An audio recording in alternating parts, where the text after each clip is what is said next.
నారాయణ నారాయణ నారాయణ నారాయణ నారాయణ నారాయణ. ఓం నమో నారాయణాయ. మనం అత్యద్భుతమైన దివ్య దేశాల గురించి చెప్పుకుంటున్నాం కదండి. ఈరోజు అద్భుతమైన దివ్యక్షేత్రం 108 వైష్ణవ దివ్య దేశికాలలో 101వది ముక్తినారాయణ క్షేత్రం. స్వయం వ్యక్త క్షేత్రమైన తిరుసాలగ్రామం శ్రీమూర్తి పెరుమాళ్ కొలువయున్న ముక్తినాథ్ దివ్య దేశం. కుబేర స్థానంగాను సంపదలనిచ్చే స్థానంగాను ఈ పెరుమాళ్కి పేరు. మూలమూర్తి శ్రీమూర్తి పెరుమాళ్, తాయారు శ్రీదేవి నాచియార్, విమానం కనక విమానం, తీర్థం చక్రతీర్థం, గండకీ తీర్థం. నిల్చున్న భంగిమలో ఉత్తరాభిముఖంగా దర్శనమిస్తారు పెరుమాళ్. మంచుతో కప్పబడిన అందమైన హిమాలయాల నుండి 140 కిలోమీటర్ల దూరంలో ఈ ముక్తినాథ్ దివ్య దేశంలో శ్రీమూర్తి పెరుమాళ్ కొలువై ఉన్నారు. 51 శక్తి పీఠాలలో ఒకటిగా, 108 దివ్య దేశాలలో 101వదిగా, గండకీ నదీ తీరాన సాలగ్రామమూర్తిగా దర్శనమిస్తారు ఈ పెరుమాళ్. నిత్య శాంతమూర్తి కూడా. ఒకప్పుడు మొత్తం భరతఖండంలోనే ఉండి ఇప్పుడు విడివడి నేపాల్ దేశంలోని 108 దివ్య దేశాలలో ఈ ఒక్క దివ్య దేశమే వేరే దేశంలో ఉన్నదిగా పరిగణించే దివ్య దేశం అన్నమాట. మన దేవతలందరూ ఇప్పుడు వేరే వేరే కంట్రీస్లో కూడా ఉండిపోయారు. వెళ్ళాలంటే ఎంతో ప్రయాసతో ఖర్చుతో కూడుకున్న పని అయిపోయింది కదా. ఈ సాలగ్రామ దివ్యశిలలు జీవమున్న వాటిగాను అతి పవిత్రమైనటిగాను భావిస్తారు. హిమాలయాల నుండి గండకీ నది పారుతూ వచ్చి గంగలో కలుస్తుంది. గండకీ నది పెరుమాళ్లను గురించి తపస్సు చేసి నారాయణుని తన గర్భంలో ఉండాలని కోరుకుంది. నదిలో ఇలా ఉంటారు కదా స్వామి, అందుకని స్వామి గండకిని నీవు నదిలా ప్రవహించు, నేను సాలగ్రామ రూపంలో ఒడిలో ఉంటానని వరమిచ్చారు. అందువల్ల ముందు ఒక చెట్టు లాంటి ఈ శిల భూమిలోకి వెళ్లి గట్టిపడి దాని మీద నది ప్రవహిస్తూ ఉండటం వల్ల మరియు దానిలో ఒక చిన్న వజ్రకీటం అనే పురుగు దూరి దాని కాళ్లతో తిరగటం వల్ల పెరుమాళ్ల రూపాలైన మత్స్య, కూర్మ, సుదర్శనమూర్తి, శంకు చక్రాలు మొదలైన అనేక రూపాలుగా ఏర్పడి గండకి కోరిక మేరకు కేవలం ఈ నదిలోనే నివసిస్తున్నారు పెరుమాళ్. ఈ నదిని వదిలి స్వామి ఎక్కడికి వెళ్ళరన్నమాట. అందువల్ల సాలగ్రామమూర్తి పెరుమాళ్. నేపాల్కి 3 దారులలో మనం చేరుకోవచ్చు. మేము ఢిల్లీ వెళ్ళి అక్కడి నుంచి కాఠ్మండు వెళ్ళిపోయాము. ఈ గండకీ నది వెళ్లే దారంతా మనని పలకరిస్తూనే ఉంటుంది.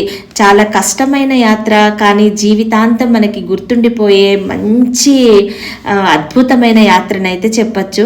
చక్కని మంచు కొండలు చుట్టుపక్కలంతా పలకరిస్తాయి. గుర్రాలుంటాయి వెళ్ళలేని వాళ్ళకి. గుడికి చేరుకునే దగ్గర 470 మెట్లు ఉంటాయండి.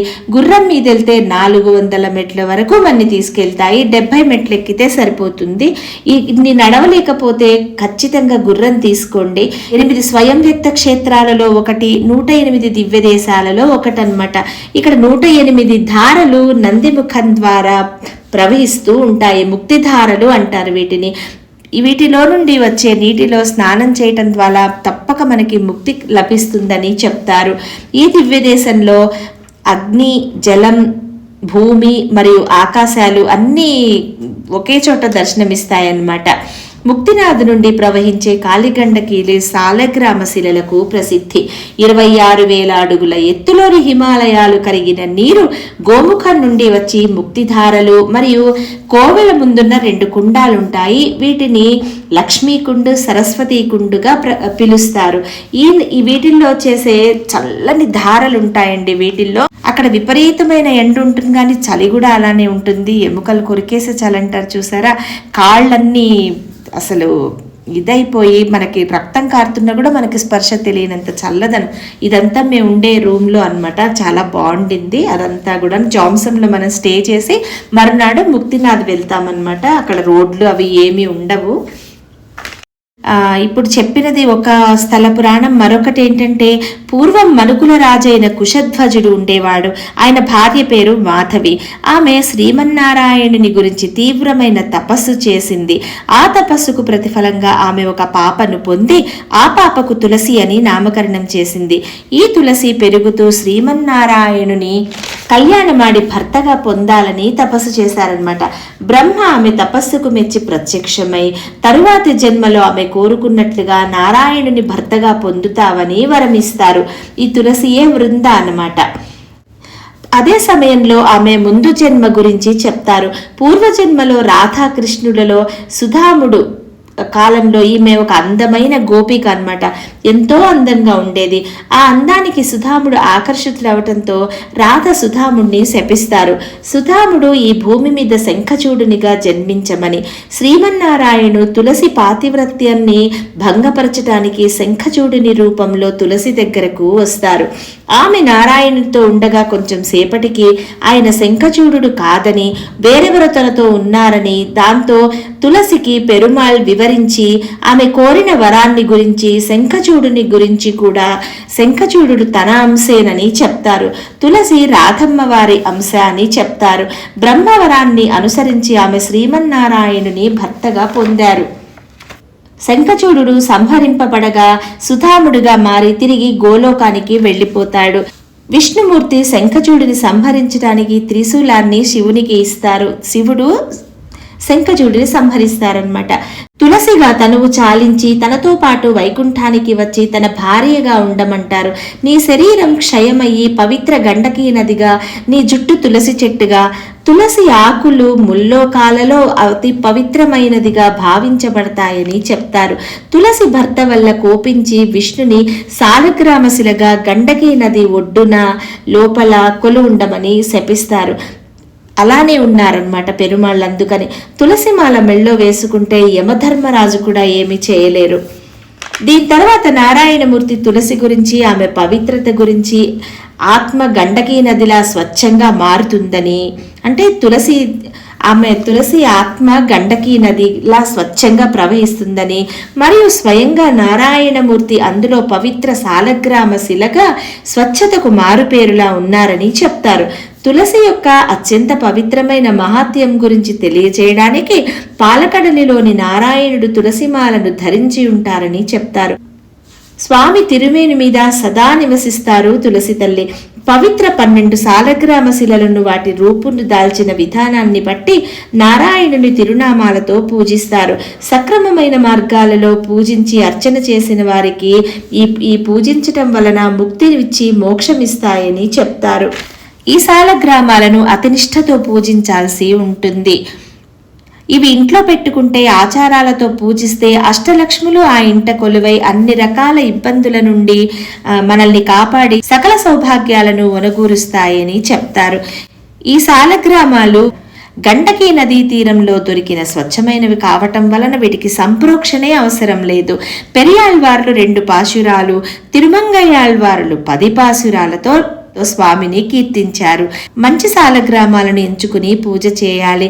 ఈ స్థల పురాణం సాలగ్రామ దివ్యదేశం, గండకీ నది, తులసి, రాధ గురించి తెలియజేస్తుంది.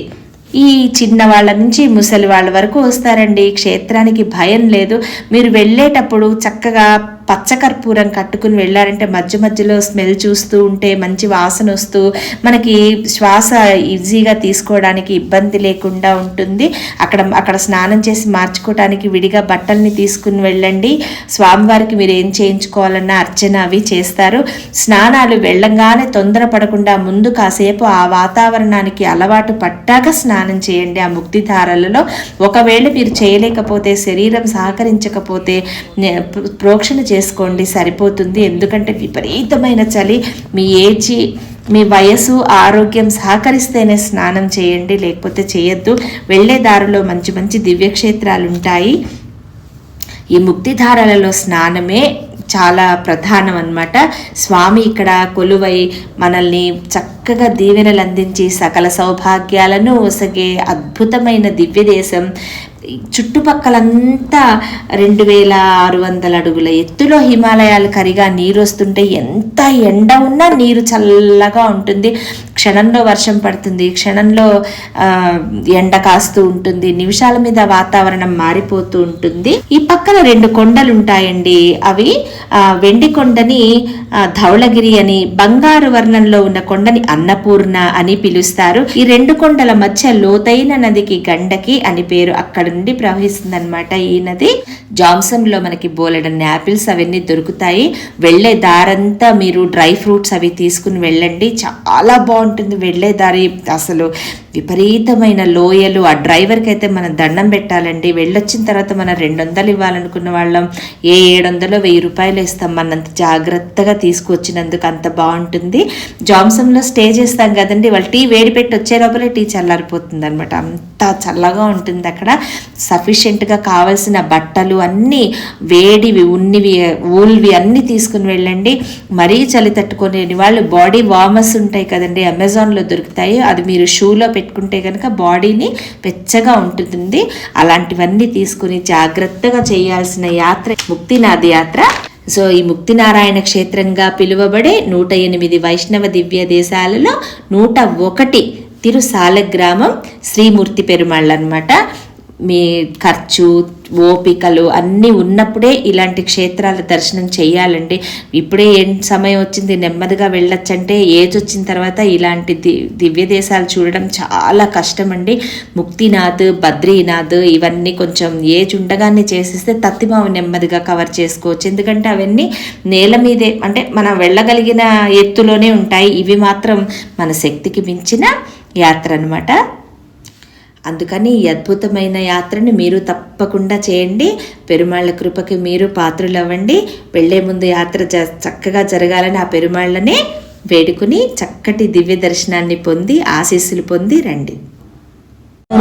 ఇచ్చారండి ముక్తినాథ్. నేను ఇప్పుడే దర్శనం చేసుకుని వచ్చాను. ఈరోజు చాలా రష్ ఉంది ఇక్కడ. 108 ముక్తి ధారలలో స్నానం చేసేసుకొని, ఇదిగోండి ఇవన్నీ ముక్తి ధారలు. ఇదిగోండి ఇవన్నీ 108 ముక్తి ధారలలో స్నానం చేసుకొని ఎదురుగుండా ఇది గుడండి, మెయిన్ టెంపుల్. ఈ లోపల మెయిన్ టెంపుల్ ఇది. చిన్న చిన్న పిల్లలు, ముసలి వాళ్ళు అందరూ వచ్చారు. విపరీతమైన చలి, ఎంత ఎండగా ఉన్నా చలిగానే ఉంది. స్నానం చేయడం కొంచెం కష్టమే. మీరు అన్ని ప్రికాషన్స్ తీసుకుని వస్తేనే స్నానం చేయండి, లేకపోతే కాళ్ళు అసలు ముద్దుబారిపోతాయి అన్నమాట. అక్కడ అసలు కాళ్ళు రక్తం కారిపోయినా కూడా మనకి ఏ నొప్పి తెలియనంత మొద్దుబారిపోయాయండి కాళ్ళు. నాకైతే చాలా సేపటి వరకు అసలు స్వాధీనంలో కూడా రాలేదు. 108 ముక్తి కుండాలలో, ముక్తి ధారలలో స్నానం చేసేసి, ఈ రెండు, అది ఫస్ట్ది, ఇది సెకండ్ది.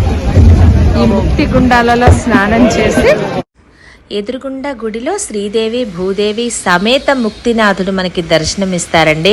ఆయన అందము కళ్ళల్లో మనం అది అనుభవించాల్సింది తప్ప చెప్పటానికి కూడా లేదు. గుడి ఎంత చిన్నదైనా ఎంత అందంగా ఉందో మనకి జీవితాంతం మెమరబుల్గా ఉండేటట్టుగా అంత అందంగా ఉంది. వచ్చిన వాళ్ళల్లో 3/4 మెంబర్స్ ఆల్మోస్ట్ స్నానాలు చేశారండి. రన్నింగ్ రేస్ లాగానే పరిగెత్తడమే ఆ ముక్తిధారల కింద అలా చేశారు అందరూను. స్వామివారు మాత్రం శ్రీదేవి భూదేవి సమేతమై చాలా అందమైన దర్శనం మనకి జీవితాంతం గుర్తుండిపోయేలాగా ఇస్తారనమాట. సో ఇదండి అద్భుతమైన స్థల మహత్యం, ఈ పుణ్యక్షేత్రం, ఈ దివ్య దేశం గురించిన పవిత్రమైన స్థల పురాణం. సో ఈ అద్భుతమైన దివ్యక్షేత్రాన్ని మీరు దర్శించండి. మీ అనుభవాలను మాతో కూడా పంచుకోండి. ఒకవేళ మాకు తెలియని ఏమైనా మంచి విషయాలుంటే దయచేసి తెలియచెప్పండి. ఓం నమో నారాయణ.